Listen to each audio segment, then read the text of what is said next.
আজকে 17 তারিখ 2026 সাল। এর মধ্যে আমি আছি নারায়ণগঞ্জ জেলার রূপগঞ্জ উপজেলার যেটা উপশহর বলতে যেটা যে জায়গাটা কাঞ্চন সেতুর পার্শ্ববর্তী এলাকা।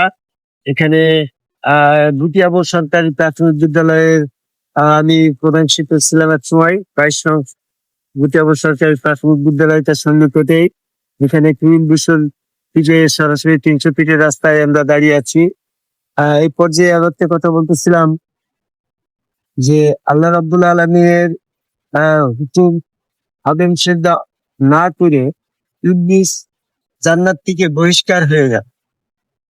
তাকে আল্লাহ পাক জান্নাত থেকে বহিষ্কার করে দিল, বের করে দিল। এবং সে একনিষ্ঠ ভাবে এই বিয়েতের পরে মুখলাসিন হইল যে সে আদম সে জান্নাত থেকে বেরিয়ে যেতে রাজি, কিন্তু সে আদমকে সেজদা। এই জায়গায় ইবলিসের ইচ্ছা শক্তিকে প্রবল করে একনিষ্ঠ ভাবে আদমের বিরুদ্ধে অবস্থান নিছে। বাবুল খেয়াল করো, সূরা হিজরের 40 নম্বর আয়াতে বলছে ইল্লা ইবাদাতা মিনহুমুল মুখলাসিন, ইবাদতে একনিষ্ঠ যে ব্যক্তি, ঠিক ইবলিস ইবাদতের বিপরীত পথে একনিষ্ঠ। ইবাদতের বিপরীত পথে একনিষ্ঠ সেটা কেমন? সে আদমকে সেজদা করবে না, এতে তার জান্নাত থেকে বহিষ্কার হয়ে দোজখে যেতে সে রাজি, আজীবন সে দোজখে থাকবে। তারপরও সে আদমকে সেজদা করবে না, এই ব্যাপারে সে একনিষ্ঠ। জি, এটা এই ব্যাপারে সে মুখলাসিন, সেটা এরকম না। ঠিক আমরা যদি আল্লাহর ইবাদতে একনিষ্ঠ হতে চাই, আল্লাহ পাকের বিরোধিতার ব্যাপারে, আল্লাহ পাকের হুকুমের বিরোধিতার ব্যাপারে ইবলিস যখন একনিষ্ঠ হইল, সে আদমকে সেজদা করবেই না। আর আল্লাহ পাকের ইচ্ছা, আল্লাহ পাকের হুকুম, ইবলিস তুমি যদি আদমকে সেজদা না করো তাহলে তোমাকে জান্নাত থেকে বের করে দেওয়া হবে, চিরস্থায়ী দোজখে দেওয়া হবে। ইবলিস কিন্তু আল্লাহ পাকের এই হুকুমের বিরুদ্ধে সে একনিষ্ঠ হইল যে দোজখে যেতে হয় যাবো, বেহেশত থেকে বেরিয়ে যেতে হয় যাবো, কিন্তু আমি আদমকে সেজদা। আল্লাহ পাকের ইবাদতের বিপরীত সাইডটা আদম সেজদা, সে আদম সেজদা না করার ব্যাপারে একনিষ্ঠ। আর ইবলিস বলছে যে আমি সকল মানুষকে পথভ্রষ্ট করব ইল্লা ইবাদাকা মিনহুমুল মুখলাসিন, যারা আল্লাহ পাকের হুকুম পালনের ব্যাপারে, ইবাদত করার ব্যাপারে, আদম সেজদা করার ব্যাপারে একনিষ্ঠ থাকবে, তাদেরকে দেখে। বুঝতে পারছো কথা? জি। এই ক্ষেত্রে আমার কথা, ইবলিস যদি আদম সেজদা না করাটাকে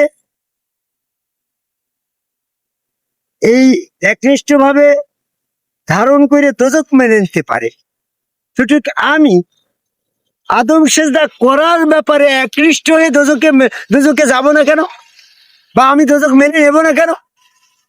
বুঝতে পারছো কথা?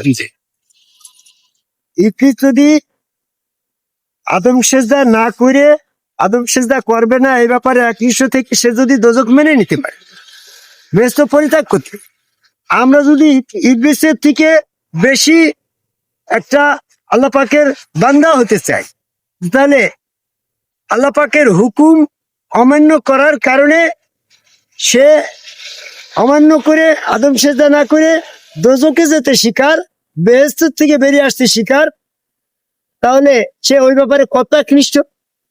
তো ঠিক আল্লাহ পাকের হুকুম পালন, আদম সেজদা, এই আদম সেজদা করার ব্যাপারে আমরা যদি ওই রকম একনিষ্ঠ হই যে আমি আদম সেজদা করে প্রয়োজনে আমি ব্যস্ত পরিত্যাগ করবো, দোজখে যাব, তবু আমি আল্লাহ পাকের হুকুম পালন, আদম সেজদা এটা করে যাব, এরকম একনিষ্ঠ ব্যক্তি যে হবে তাকে ইবলিস পথভ্রষ্ট করতে পারবে না।